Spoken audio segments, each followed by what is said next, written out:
Hello. Say something, Laura. Hi. Hello. Say it again. Hi. Say something cooler. Mia? No, I said something cool, not something annoying. Say something cooler. Hey, welcome to Real Nerds. I'm Ryan. We have a super sexy version this week. My beautiful wife, Laura, has decided to grace us with her presence. And if this isn't good, it's her fault because she's not taking my podcast seriously. In fact, I had to ask her to download it. She just didn't download my podcast, her husband's podcast, out of the kindness of her heart.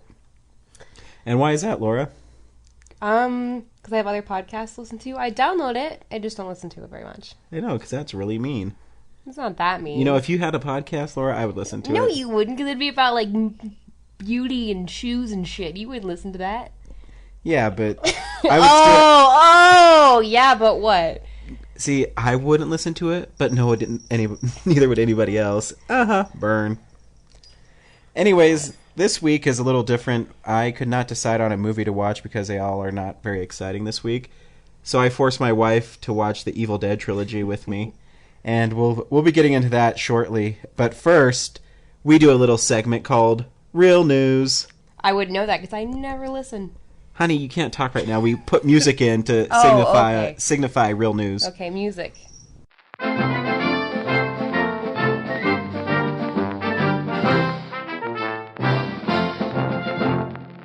Welcome back. I'm going to guess that Laura did not do any research for this podcast at all. I decided we'd do it today, so no, I have not. But I will discuss your researched items with you. Yeah, because, and everybody listening, if this is really boring, it's Laura's fault. Remember, she's not a movie person because she's not. Anyways, Scott Pilgrim vs. the World, did you like that movie, honey? I did. I love that movie. You loved it? Yeah, I liked all, like, because I'm not, like, an uber nerd, but I do have some nerdy qualities to me, and I liked all the references that I caught. There's a lot of them I didn't catch, but I thought it was a really funny, witty, seemingly uncomplicated movie. Okay.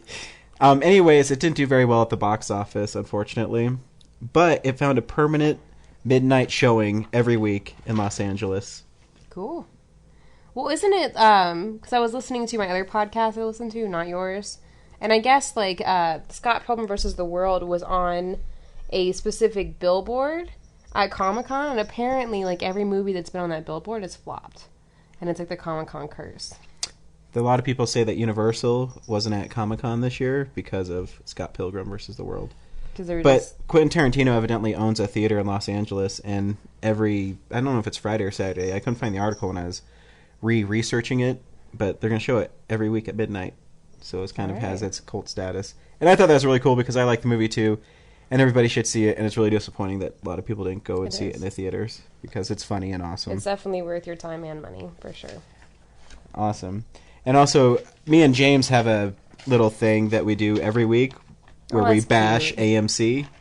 But this week I actually have some good news to report from AMC. The Walking Dead Season 2 season premiere is 90 minutes long. Awesome. So it will be like the Season 1 premiere, where it was 90 minutes long. And hopefully it'll be as awesome as the Season 1 premiere. Because I remember you not wanting to watch the show, but I got it on Blu-ray, and I was watching it, and you came in and you got really involved in the show. I did. It's one of those shows that I don't know, like, I like zombie movies, but I didn't know that I could dedicate myself to, like, a full series, because I kind of have a short attention span in that sense. But except when it comes to full series of Keeping Up with the Kardashians. Yes, and the other Kardashian spin-off reality shows, I can keep up with those just fine. Exactly. But The Walking Dead is one of those shows that it's just so beautifully done. And it's beautiful. It is. Like, some of the cinematography is really cool in it, and then it just has, like, really cool gore, and the storyline's very interesting. That if you watch it once, you're kind of stuck. Yeah.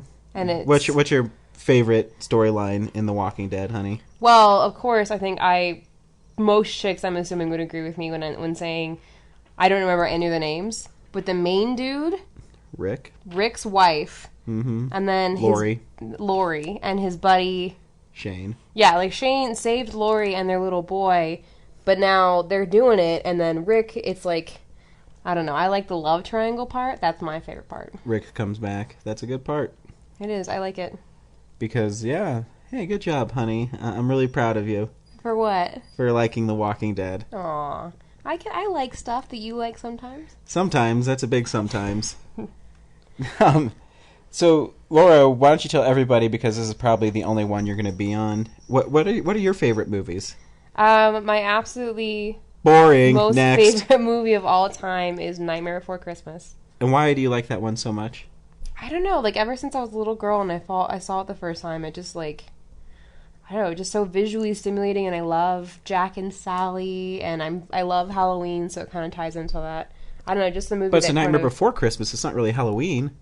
I have argued with my brother for years about Nightmare Before Christmas being a Halloween movie.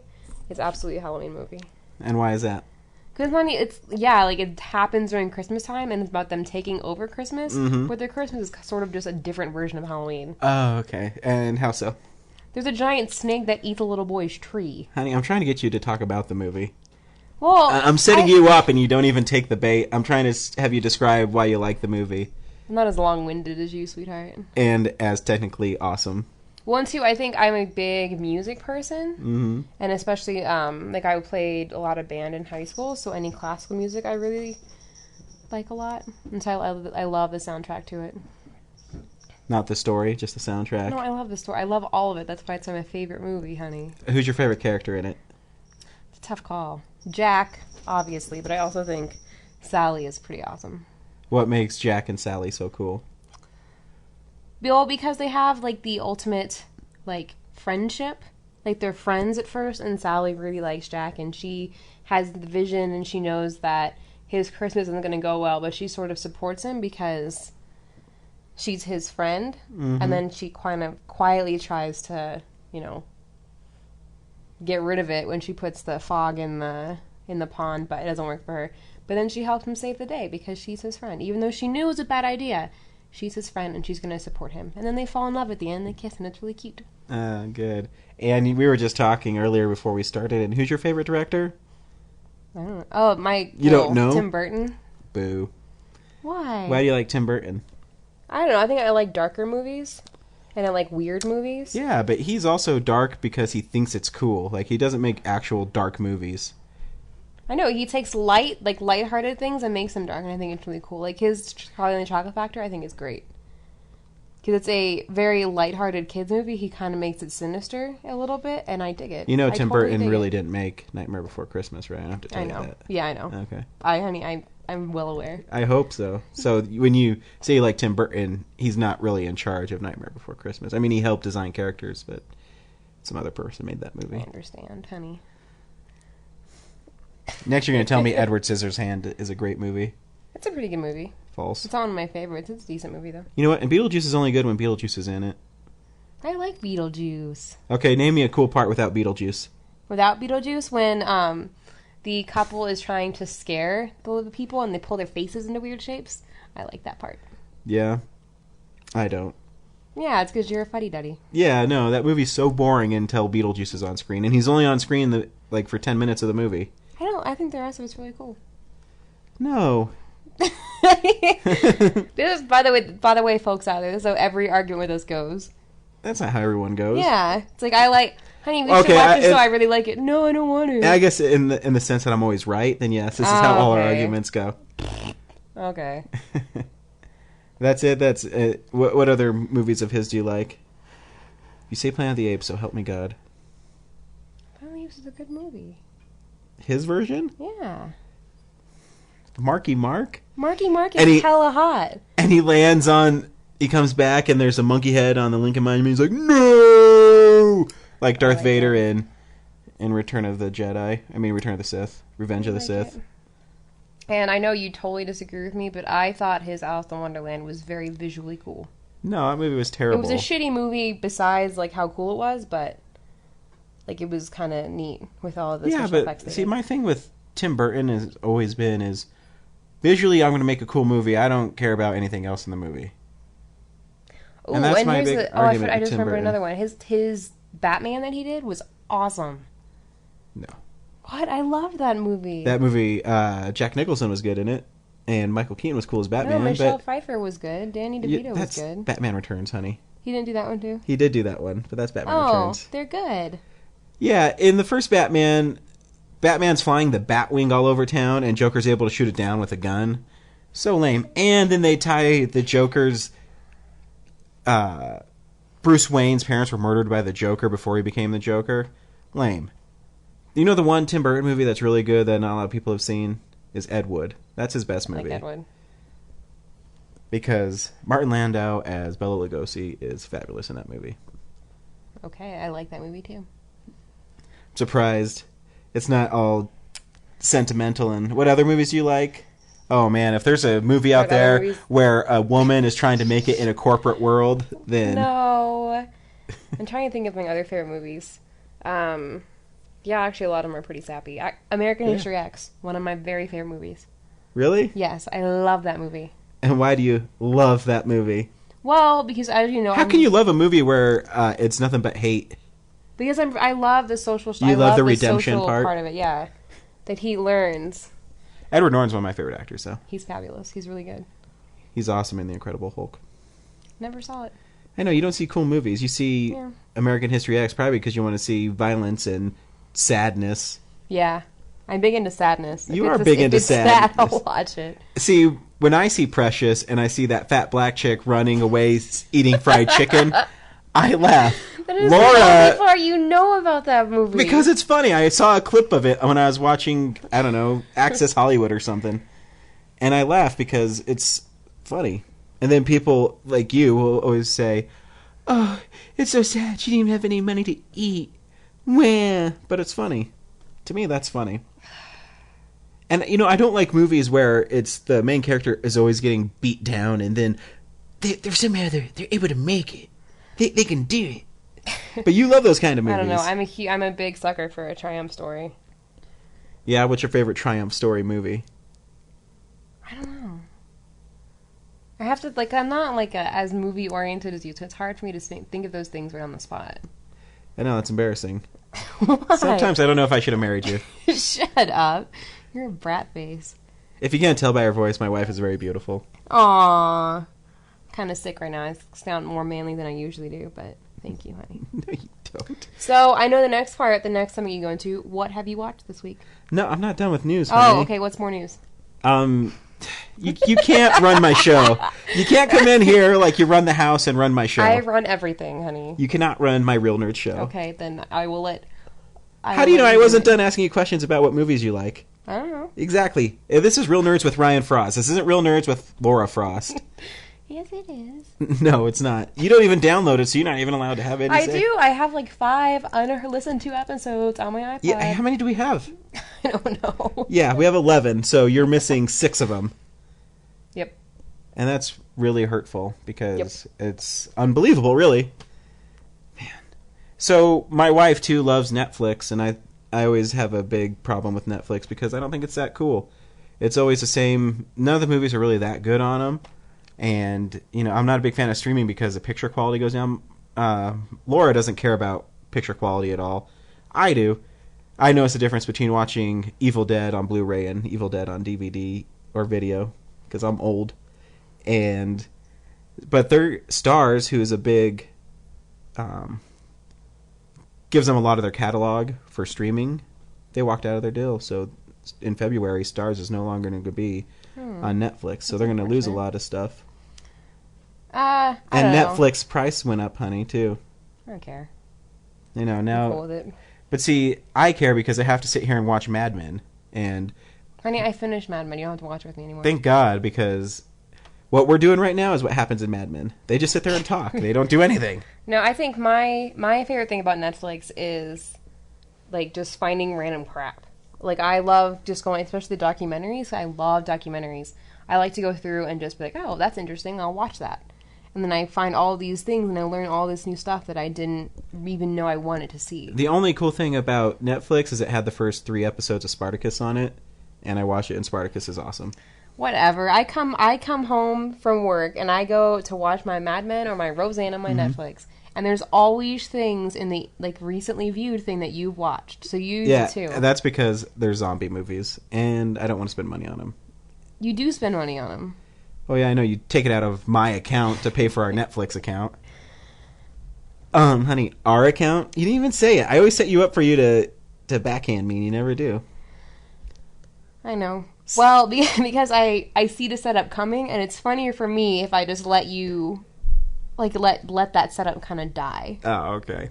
That's good. That's what I like. See, honey, now that I did the Netflix thing, when I run the show, I said the Netflix thing. Now we can go right into what you've been watching this week. Okay. And what have you watched this week, honey? And don't say the Evil Dead stuff because we talk about that later, okay? I know that. I think I watched some documentaries this week, but the one piece of film I watched this week that I remember specifically is I Love You, Philip Morris, which is fantastic. Yeah, because it's gay. Laura didn't mention that she also loves gay stories. There's a special line on our Netflix queue that says gay and lesbian drama, sad. I even forget. It's like gay, lesbian, uplifting stories or something like that. And so what's it about, Laura? It's about a con man who sort of lies his whole life. And he has a wife and he has a child, and then he discovers that he's gay when he goes to prison for being a con man. And when he's in prison, he meets this other guy. So Stephen Richard he's the con man, he goes to prison, and he meets Philip Morris in prison. And they fall in love, and they're able to get out together, and he does a lot of other cons, and he ends up faking his own death. I know I'm going to go ahead and spoil it for everybody because I'm never going to watch it. I'm going to watch this later. So it's a really touching love story between these two men who, this con man has never really been honest and true with anybody in his life, but he knows that he loves Philip Morris. And when he gets out and they have their own life together, he pretends to be a lawyer and he steals tons of money from this company. So he has to go back to prison. And then Philip Morris gets all mad because he helped spend the money and because he was involved with the accounts. He's an accessory, and he essentially breaks up with Stephen Richard and gets really mad. And so then Philip Morris gets out of prison and Stephen Richard doesn't, but he cons his way out and then tells Philip Morris, I love you, and he sends him back to the cops. But then eventually Stephen Richard gets out, fakes his own death, like says he has HIV and fakes his own death, and then is able to go be with Philip Morris for a little while. And it's just, I don't know. I thought it was touching, and it's funny. Wow, that is so fucking Jim gay. Carrey and Ewan McGregor are really, really good in it. It's a great movie. If you have time and you have Netflix, absolutely do watch it. It's definitely worth your time. Really? I have Netflix. Is it worth my time? Yes. You would never watch it because you don't care about, like, any minority person, but it's a good movie. No, that's not true. I have something up there with someone. Oh, I have Chasing Amy is one of my favorite movies of all time, and it deals with gay people, so lawyered. Okay. Yeah, you just said I don't do that, and I told you it's one of my favorite movies, and you just laughed it off. Like, but Chasing Amy isn't really about gay people. Yeah, it is. I'm pretty sure that's the whole point of the movie. Isn't it that she has, like, a three-way with another dude? That's not the point of the movie. Do you even watch the movie? I did watch. You maybe watched at one of our dates. I watched the movie. Yeah, I know, exactly. It's about a gay comic book artist, and Ben Affleck falls in love with her, and then she in turn falls in love with him. And then the gay guy's in love with the other guy. Then he didn't. I don't really remember. You don't remember it, so you're not allowed to talk about it anymore. Oh. That's embarrassing, You have one gay movie that you like. Can you name another gay movie that you've even seen? A gay movie that I've seen. Yeah, Moulin Rouge. Count it. That's not gay. Yeah, it is. No, it's not. It's not about... I'm just kidding, because it's a musical. I know. I don't even know why I have her on the show, loyal listeners of Real Nerds. Blame Brad and James. Yeah. Well, it's all their fault. James is sick. And then Brad said he would have went and saw The Help with us, but I don't want to spend money on The Help. Okay. Because then again, it's... actually, I don't like it because it's black people's story told through a white person's point of view. Oh, whatever. Fuck off. That is not why you don't like it. That's why everybody says they don't want to see it. I'm just saying. No, you don't want to see it because it's about chicks talking. Wait. Controversy. Like the Prince song.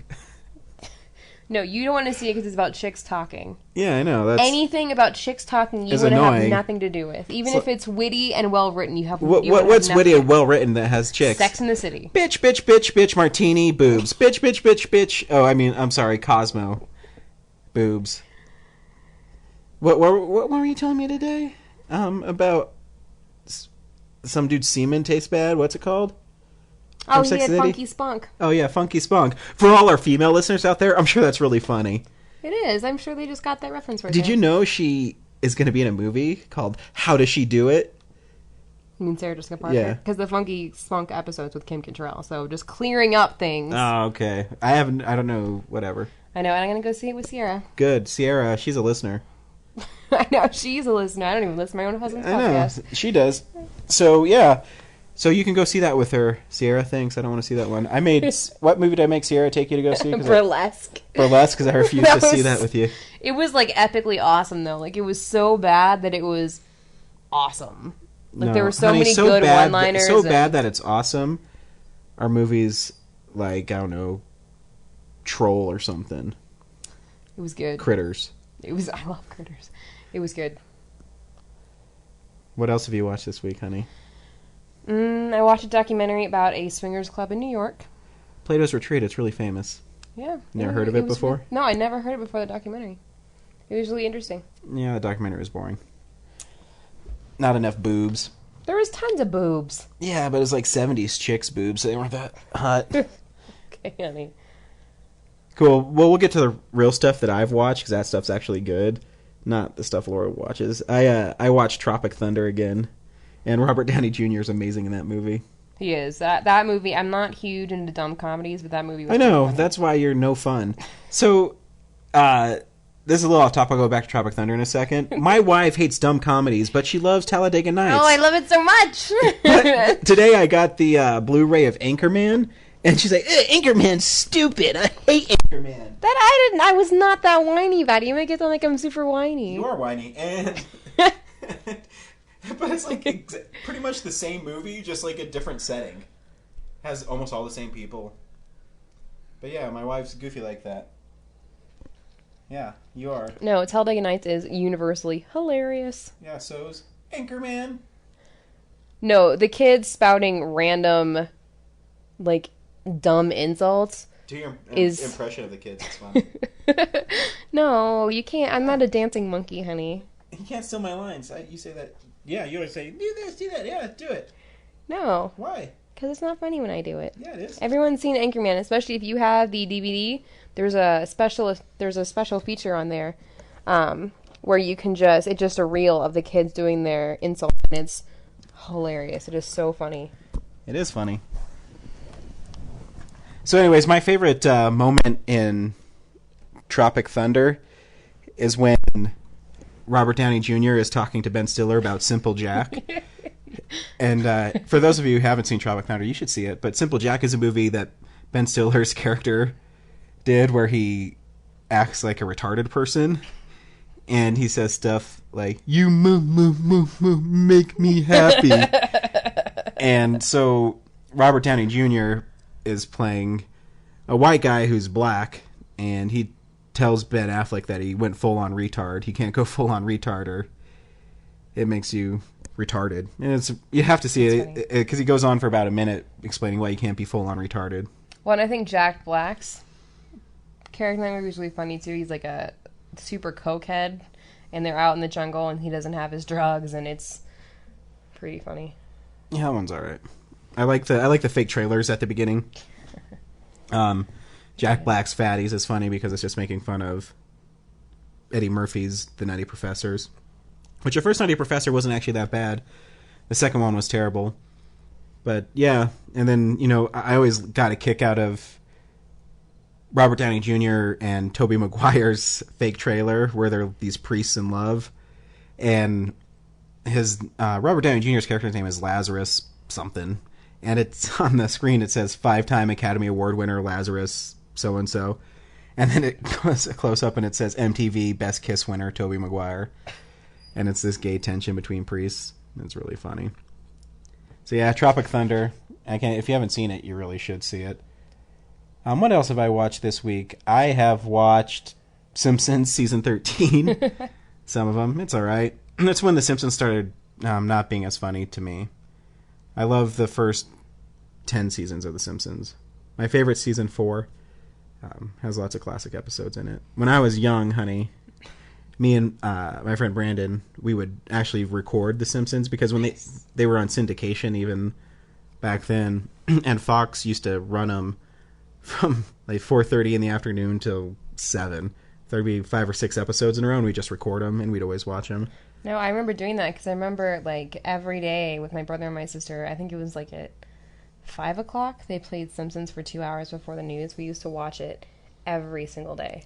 Always watching The Simpsons. Do you have a favorite episode of The Simpsons? Of course, I'm a huge fan of all the Halloween episodes. Mm-hmm. I think one of my favorite is when, I don't know if it's a Halloween episode, I'm pretty sure it is, when Lisa has the tooth that she's putting in soda to see if it will yeah, it is. like and degrade the and tooth. The little people. Yeah, and she gets her own village, and it's really funny. My favorite one is not a Halloween one, although I do like the zombie one. That one's pretty funny. But it's where they make fun of Cape Fear when Sideshow Bob comes back. Yeah. And Homer goes into the witness relocation program. Yes. And he wants to be John Elway. That part makes me laugh. That's so funny. Oh, another one I like when they had to save the Greyhound puppies from Mr. Burns. Mr. Burns, because he wanted to make he wanted to make a coat out of him. There's that whole scene where he's like showing all the. What's the song called, honey? Sing it for us. I don't even remember. It's Be My Vest. Oh, that's what it was. Remember he had the gorilla vest. Yeah, Mm-hmm. I like that. I like that episode because it has puppies in Yeah. it. Greyhound puppies in particular. Yeah, so that's all I've really been watching. I got a few movies, but I haven't really watched them all yet. So. Every day this week there's been a Keeping Up with the Kardashians marathon on, so... How can they have one every day? How long has that show been on TV? Long enough to be crappy. I'm trying to... It's been on for at least 4 years. At least. So, there's a lot of episodes of it. I'm really excited I found Community, so I want to watch that for really cheap at Target. So I'll be watching Community this week. So we will break for a commercial. I guess Brad got mad at me because I haven't left any room for commercials in the last ones. So I don't know what commercial he's going to run, but... Probably something awesome. Probably. So we'll do that, and we'll be right back.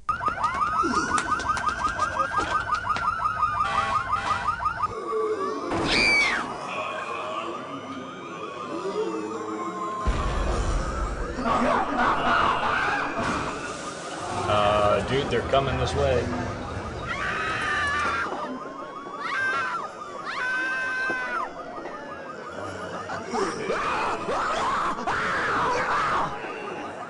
Dude, I am so glad they're open today. You'd have to be dead not to want to bring you and your friends on down to Buffalo Wild Wings for Wing Tuesdays and Boneless Thursdays. We have 14 different sauces to choose from, ranging from savory sweet barbecue to blazing. So grab a beer, order up some wings, and enjoy the big game until those zombies clear out. That was delicious. You ready to go? Oh, dude, I got it.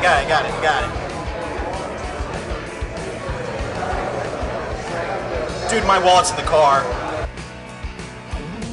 Buffalo Wild Wings, you have to be here. And we're back! Oh, I love that radio voice. That really wasn't a radio. No, do your DJ radio voice. I love it. It makes me so happy. Okay. Welcome back to Real Nerds. This is Ryan Frost. We're going to kick out... Aw, makes me happy. People are going to hear this and think we're annoying. Yeah, I know. Oh, what are you going to do, huh? So this week, again, I said it earlier at the beginning of the podcast, but there was no movies I really wanted to see. This week came out... what came out this week was Shark Night 3D. That one, I think if it was rated R, I'd go see it. But Exactly. It's rated for PG-13, which means there's not going to be enough boobs in it. Boobs and gore are very important in this kind of movies. I agree. And so if it's rated That's PG-13, why Piranha's fun. Yeah, Piranha 3D, hilarious. Piranha 3 Triple D's coming out. I mean, Double D's coming out this November. I'm excited. We're going to go see it. We are. It's going to be awesome. And then I want to see The Debt, but Laura doesn't want to see The Debt. Nope. But Helen Mirren's in it, and she's pretty badass. Don't care. I know. And she doesn't care about, because she is a Nazi, she doesn't care that they're hunting Nazis. Nazi? I'm friends with Erin. She's Jewish. So it doesn't mean you're not a Nazi. That is the weakest argument you've ever had. Anyways, and I forget what else came out. The Help has been the #1 movie for a while, but I don't want to see it. Nope. We've already talked about that. So I forced my wife to sit through all 3 Evil Dead movies. Evil Dead, The Evil Dead 2, and Army of Darkness, which was actually originally called The Medieval Dead. Get it? Because it goes back in time. And it has I caught that. Sword in it. I caught that. So hopefully Brad can run the trailers right now. If not, it's going to be with this weird, awkward pause, and then we'll start talking again. So hopefully here's the trailers for all 3 movies. I have seen the dark shadows moving in the woods, and I have no doubt that whatever I have resurrected through this book is sure to come calling for me.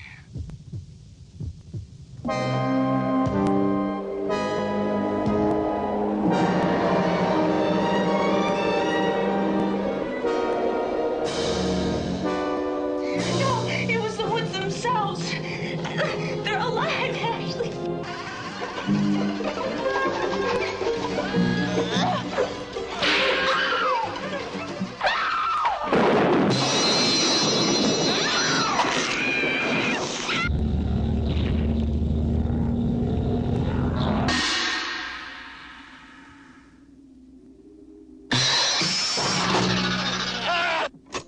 I fear that the only way to stop those possessed by the spirits of the book is through the act of bodily dismemberment.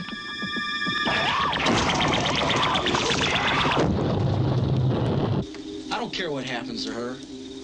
She's your girlfriend. You take care of her.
"4 years ago, in this quiet forest, in this cozy cabin, something happened.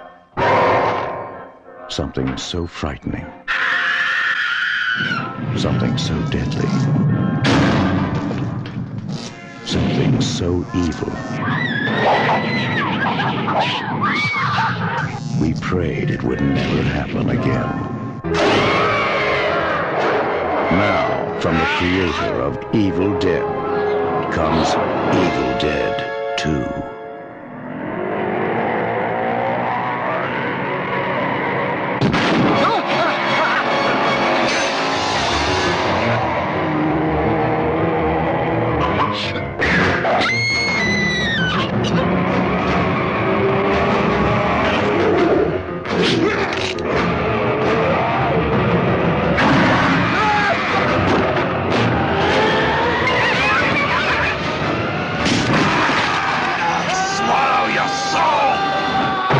Evil Dead 2, Dead by Dawn.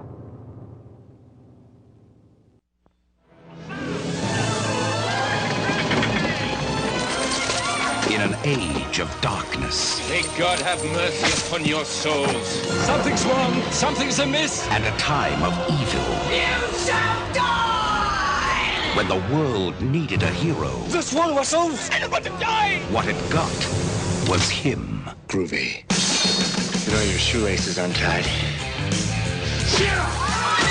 He's a 20th century guy. For that arrogance, I shall see you dead. Trapped in the Middle Ages. All right, you primitive screwheads, listen up. This is my boomstick. Now, let's talk about how I get back home. Foretold by a mystical book. Within its pages are passages that can send you back to your time. Forewarned by a wise man. You must recite the words Klaatu, Berata, Nikto. I got it. Fulfilled by a wise guy. Klaatu, Berata, Nikto. When thou misspoke the words, the army of the dead awoke. Now he's got a date. Give me some sugar, baby. With the army of darkness. You found me beautiful once. Honey, you got real ugly. Sound the trumpets. Raise the drawbridge. Drop the Oldsmobile. From Sam Raimi. Oh, that's gotta hurt! Director of Darkman. Comes Army of Darkness. They live. They breathe. They suck. Army of Darkness. So, Laura, I forced you to watch... Actually, I bought The Evil Dead on Blu-ray because it was on sale for $7.99. And I already own, actually, the coolest copy of it, which is a version of the Book of the Dead. And we watched it, so we'll go movie by movie, and we'll get your opinion on it. So we saw The Evil Dead. This is Sam Raimi, my favorite director, starring one of my favorite actors, Bruce Campbell, in their very first movie. And, Laura, what did you think of the movie? I liked it. You liked it. I thought like a lot of the violence in it was really unique. I liked that. Well, I guess I liked in some sense and didn't like in other senses. I liked the evil thing. Like you didn't really know what it was. Like it was sort of ambiguous as to like, so she's evil now, and how did that happen? Like how did she get evil? And I think that was kind of dumb because there really wasn't enough backstory to it, so you didn't know how do you defeat it if you don't know what it is. Which I think is something that they remedied in the other movies. Yeah, I mean, the first one, you kind of missed some plot points when they were talking because they were talking about Cosmos or guys. So, these entities are all around you, and they're basically demons. And when you recite specific words from the Book of the Dead, it breaks down the dimensions, and then they're able to inhabit living bodies. Did they explain all that in the first movie? Yeah. They did? Yeah, he turned on the tape recorder. Yeah. Oh, I would think I was getting a beer or something. Yeah, probably. So, yeah, so the premise of the movie is these kids go into a cabin in the woods. They turn on a tape recorder where there's an old man on there, and he recants passages from the Book of the Dead, and it actually unleashes demons. And what happens is people are possessed by these demons, and they become things that Sam Raimi called Deadites. And some people call them zombies. They're not zombies. They're more of just possessed people that they steal your soul, so what's ever left of that person is gone. And the first movie, I actually think is, I mean, you can see the creativeness of Sam Raimi in it. He goes from that to, obviously, the Spider-Man movies and Drag Me to Hell. And you can see his groundwork for his awesome camera work and his pacing and his unbelievable sense of visual style. It's very, very unique. It's hard to, in a way, it's hard to describe, but, like, you can, as soon as, like, I think Drag Me to Hell is, like, once you watch these ones and Drag Me to Hell, it's super apparent that it's a Sam Raimi movie. Yeah. Well, even when you watch Spider-Man movies, he still has some of that same kind of... Yeah. I was hoping that you would say something you didn't. When we get to Evil Dead 2, we'll talk about it. Okay. But the first Evil Dead was their attempt to make a horror movie, and the reason Sam Raimi made a horror movie, he's really not a big horror movie fan. He gets scared very easily. So he says.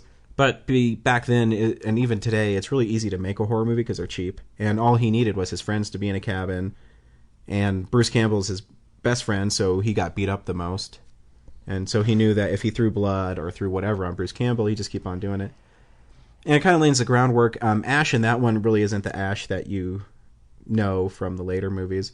But overall, I think Evil Dead's still an effective movie. I like Sam Raimi. I think the end where they're all melting away, I think is always really cool. It looks like, I forget what the Play-Doh is called, but it has like the little styrofoam balls in it. Yeah. Oh, I remember. It's like we used to play with it. Like a magic foam or something? Yeah, magic foam, space, Play-Doh. Yeah. Something like that. I like that scene, how they all melt away. Yeah, it was pretty cool. But yeah, that's all you can really say about the first one. It's clever, and it has some of the scenes are pretty disturbing when he's chopping up people. And I always thought his girlfriend, where she's laughing at him, sitting down, is kind of creepy. So creepy. Like her, like I'm very into makeup, which my husband probably resents sometimes. But just like the way they did her makeup was just like made it super creepy. And then she was like laughing with those white contacts in, and it was she looked like pretty, a doll. It was pretty creepy. And then before, when she first became possessed, I like how the disease, I don't know what you'd call it, the spread through her ankle. It's like a spider web. And so there's some really cool effect shots in it. So, they did really well with it. Like most of it was stop motion animation.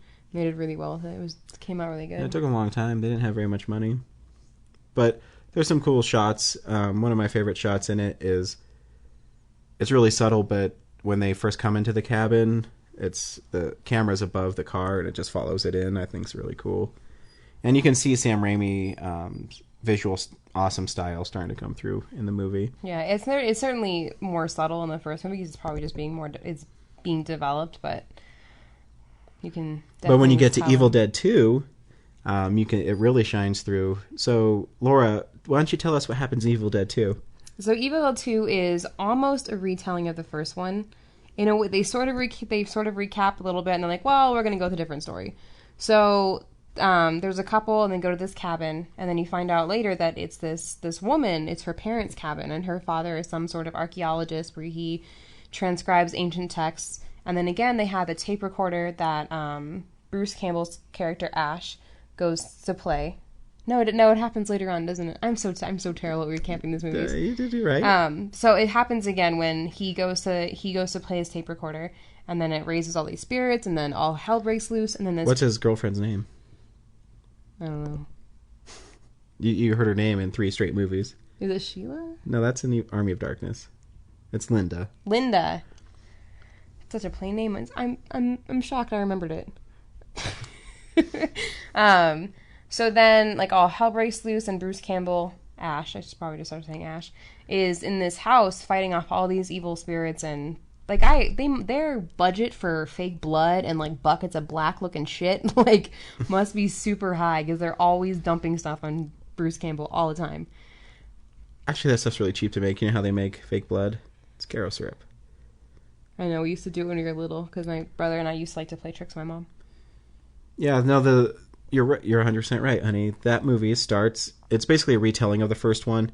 They didn't have all the same actors, so what they did is they truncated it, basically. They made it just Ash and Linda go to the cabin, and she gets taken, and then he chops off her head. And yeah, it still tries to not be a straightforward horror movie where the first one was just straight horror, and it starts doing the zany stuff, which Laura doesn't laugh at, but because to me it's like she doesn't get it. Oh, I get it. I just I don't know. I just don't laugh at it. I think it's funny though. And you know, one of my favorite scenes in that whole movie is when Bruce Campbell's beating himself up when his hand's possessed. To me, it just he's just an amazing actor at that point, because I mean he's controlling his hand obviously, but he's really also does look like a different, like it doesn't look like it's part of him though. And he gets smashed, and he could do that flip, so he made sure he did that flip. And I like when he gets dragged across the floor by his hand because I think it's really effective there. And I mean, I was pointing out in the movie, there's so many little subtle Sam Raimi parts that I laugh at, and Laura, I don't know if she doesn't think they're funny or if she even likes the movies, but they show a point of view of Ash, and then he's walking and he trips, and so the point of view trips. To me, that's really funny because a lot of times when you see point of views in movies, it's always some sort of pan and scan, but they add the goofy element to it where he trips and falls. And what was your favorite scene in the movie, honey? My favorite scene is when like the house was laughing at him. Yeah, it seems awesome. I thought that was really cool because like the deer head on the wall was creepy, but then like I liked how they made like all the furniture laughing was pretty You know who cool. does all those voices? Who? Sam Raimi. Really? Yeah.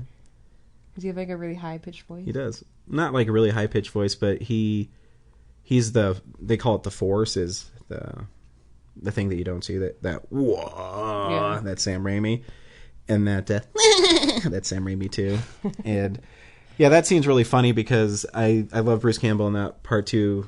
Little subtle performances I like in actors when he's, you know, when all the things are laughing at him and he thinks he's going crazy, and he starts laughing too, and he starts moving at the same pace of the lamp moving up and down, and then everybody stops because he's doing it, and then they all laugh again. And then the scene just abruptly ends because he shoots that chick. I think it's funny. Bobby Joe! That guy makes an appearance in Spider-Man 2. He's on the train, the hick in that. Cool. So yeah, no, there's lots of moments in Evil Dead 2 that I really like. I like when his hand, he stabs it and he pulls a chainsaw and he says, "Who's laughing now?" And then, "Who's laughing now?" You love all his one-liners. I still remember, like, this is the first time, I think I've seen bits and pieces of all the movies, but I never really watched all of them all the way through. But when we were first dating, Ryan would, like, feed me a line from Evil Dead. His favorite was "Give me some sugar" or "Hail to the King," and I just, like, I don't get it. Like, I know you're trying to be cute and romantic, I wasn't trying to be romantic, I was trying to be funny. Oh, well, it landed flat with me because I didn't know what you were trying to do. So, honey, if you had to choose between Evil Dead or Evil Dead 2, which one do you think's better? Evil Dead 2. I think it's more well-developed, and and Bruce Campbell's more silly in it. Like, the first one, he's kind of, like, we talked about it in the movie, that you can definitely tell between the two movies that he is more of an actor. Yeah, in Evil Dead 2. You gonna answer that? Ryan's phone's going off.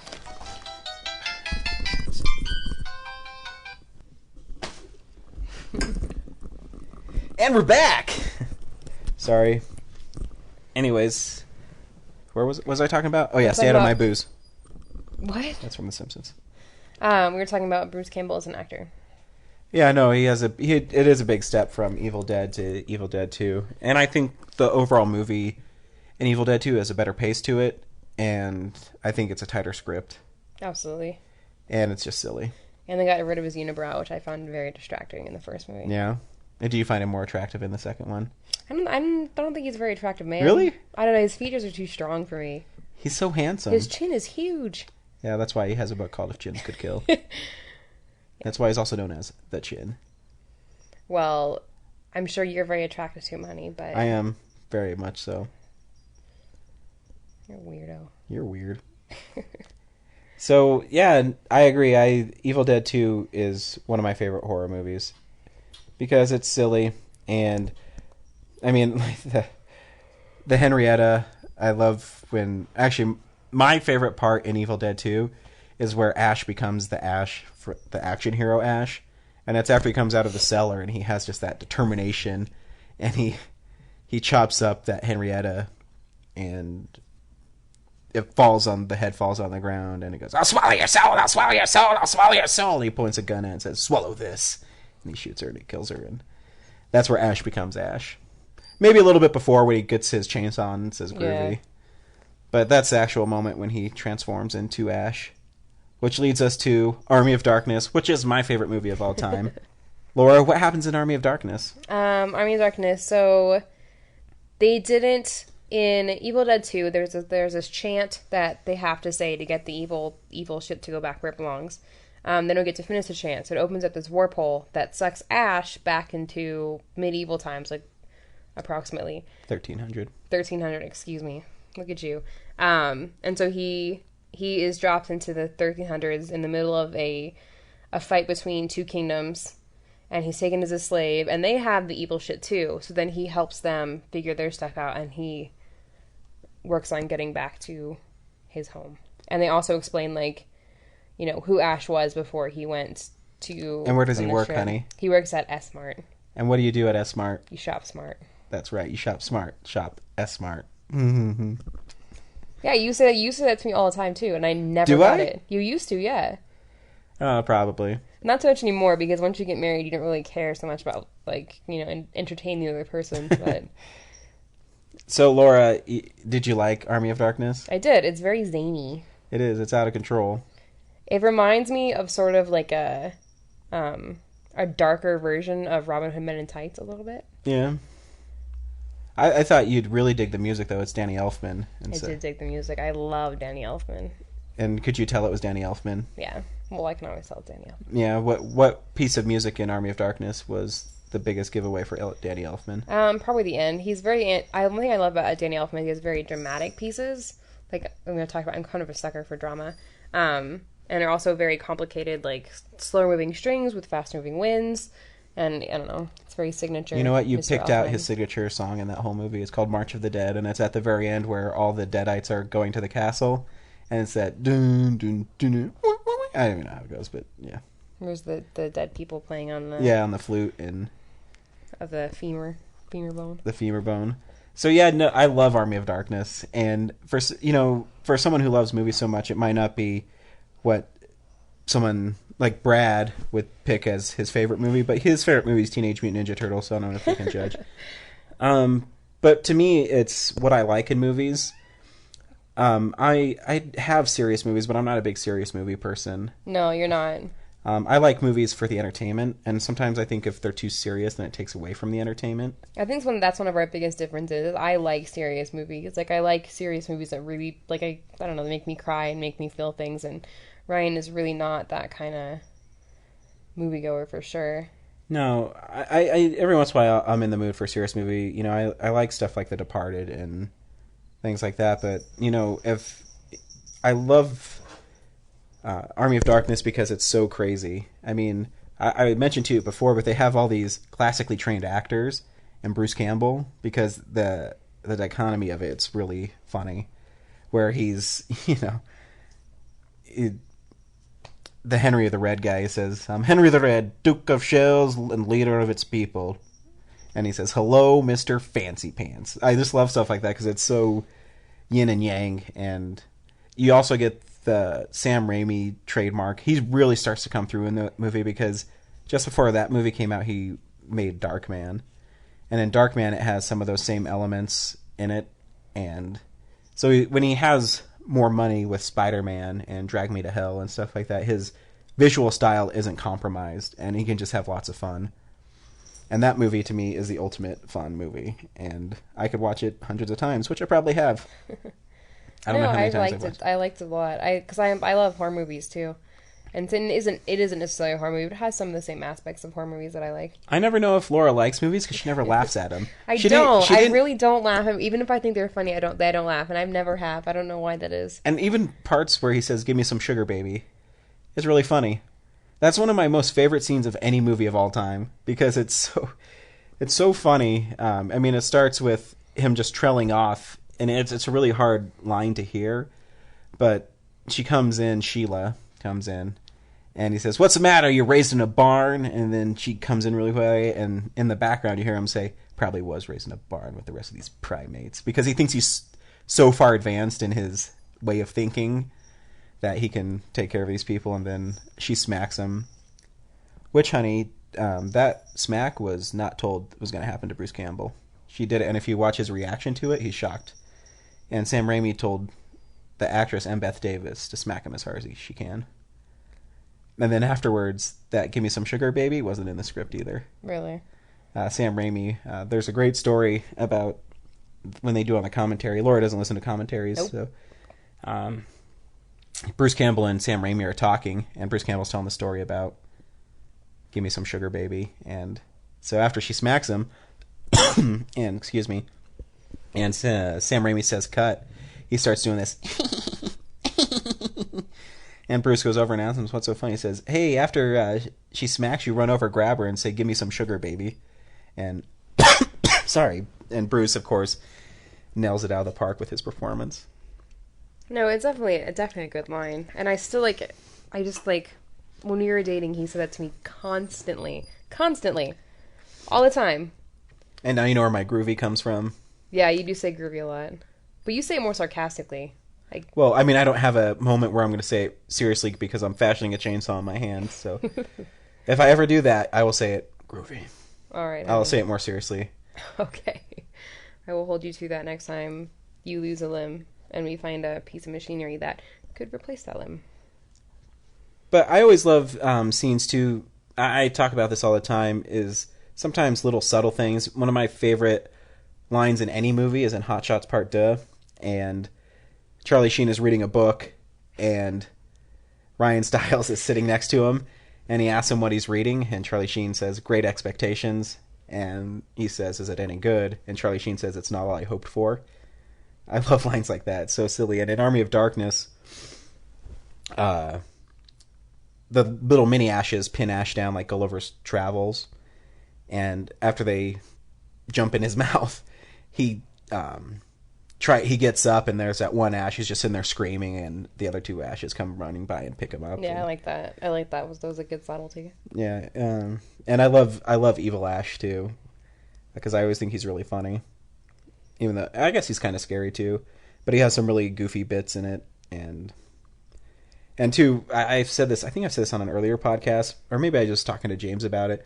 One of my favorite throwaway lines too in that movie is all the skeletons are digging each other up, and they're forming an army, and the one comes up and he coughs up dust, and the one skeleton says, "Welcome back to the land of the living. Now pick up a shovel and get to work."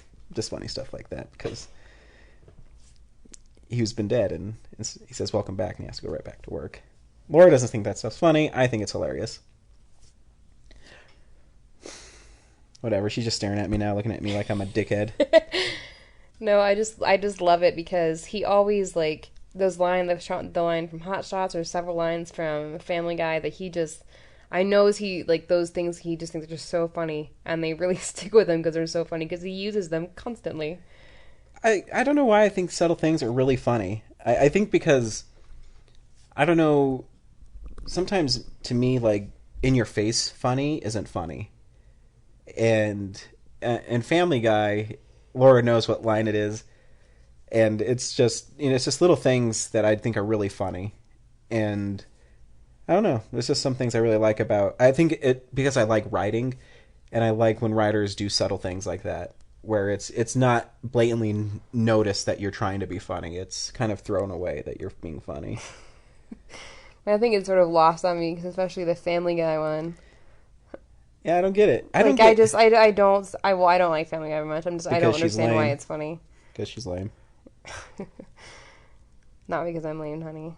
Plenty of people don't like Family Guy. Well, the Family Guy thing is they go to this penny arcade, and it's one of those wind-up Thomas Edison movies where you'd pay a penny and you look into them. I don't even know what they're called, but you look into them and you crank it, and it plays like a 20-second movie.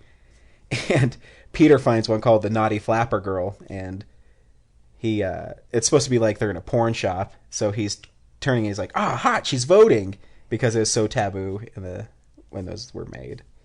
And to me, that's really funny.